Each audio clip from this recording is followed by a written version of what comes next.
প্রত্যেকটা অ্যান্ড্রয়েড ফোনেই কিন্তু একটা অপশান থাকে এয়ারপ্লেন মোড। অনেকের ক্ষেত্রে আর ফ্লাইট মোড বা অফলাইন মোড থাকতে পারে, কিন্তু সবার কাজ কিন্তু একই। যখন আপনি এটাকে অন করে দেবেন, দেখবেন অটোমেটিক আপনার ইন্টারনেট কাজ করবে না, আপনি কাউকে ফোন করতে পারবেন না, কেউ আপনাকে ফোন করতে পারবে না, অন্য অনেক কিছু বন্ধ হয়ে যাবে। যেমন জিপিএস বন্ধ হয়ে যাবে, আপনার আর যে ওয়াইফাই কানেকশন বন্ধ হয়ে যাবে, ব্লুটুথ বন্ধ হয়ে যাবে। কিন্তু যদিও কিছু কিছু আপনি আর ম্যানুয়ালি আর অন করতে পারবেন, কিন্তু ম্যাক্সিমাম ক্ষেত্রে কাজটা হয় না। কিন্তু কেন এরকম ব্যবস্থা এবং কি কাজের ব্যবহার? আবার অনেক সময় আপনি যখন এয়ারপোর্টে গিয়েছেন তখন নিশ্চয়ই নোটিশ করেছেন আপনাকে বলা হয় যে অবশ্যই ফোনটা সুইচ অফ করে দিন কিংবা এয়ারপ্লেন মোড অন করে রাখুন।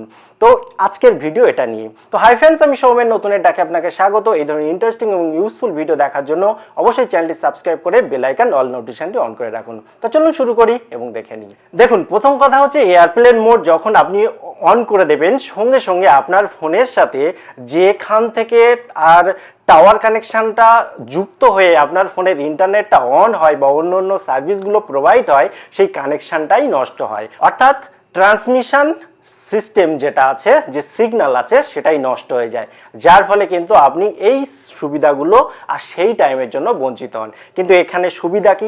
সুবিধা হচ্ছে যখন একটা প্লেন আর উপর দিয়ে যায়, অর্থাৎ অনেকটা ডিস্টেন্স মেনটেন করে যায়, তখন কি হয়, যখন আপনার ফোনটা সিগন্যাল থাকে, অর্থাৎ ডেটা যদি অন করা থাকে, তখন কি হয়, ধরুন আপনি নিজস্ব লোকালে আছেন, তখন তো স্বাভাবিক ব্যাপার, আপনার পার্শ্ববর্তী যে সিগন্যাল টাওয়ার কানেকশান রয়েছে সেখান থেকে খুব ইজিভাবে ফোন টাওয়ার নিয়ে নেয় বা সিগন্যালটা নিয়ে নেয়। কিন্তু যখন আর ফোন ভালোভাবে সিগন্যাল পায় না, তখন দূরবর্তী যে সিগন্যালগুলো রয়েছে সেখান থেকে আর নেওয়ার চেষ্টা করে, টানার চেষ্টা করে সিগন্যালটা। এর ফলে অনেক ক্ষেত্রে পাইলটের অনেক রকম প্রবলেম হয়। সেই জন্য আপনি যখন বিমান যাত্রা করবেন তখন অনেক সময় আপনাকে বলা হয় ফোনটাকে সুইচ অফ করে দিন কিংবা এয়ারপ্লেন মোডটাকে অন করে দিন। কিন্তু আপনি কিন্তু এর থেকে একটা ভালো সুবিধা নিতে পারেন।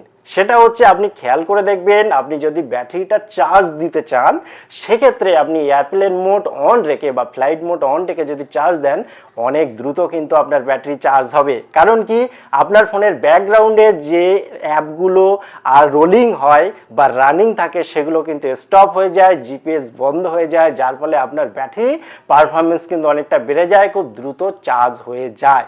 দ্বিতীয়ত, আপনার যখন নেটওয়ার্ক কানেকশানটা দেখছেন খারাপ বা টাওয়ার আপ ডাউন করছে, সবসময় মাঝে মাঝে টাওয়ার ডিস্টার্ব করছে, সেই টাইমেও আপনি মাঝে মাঝে এয়ারপ্লেন মোডটা অন করে দিন, 2-5 সেকেন্ড রাখুন, তারপরে আবার অফ করে দিন, দেখবেন ডেটা সার্ভিস কিন্তু ভালো হবে বা নেটওয়ার্ক কানেকশানটা কিন্তু ভালো পাবেন।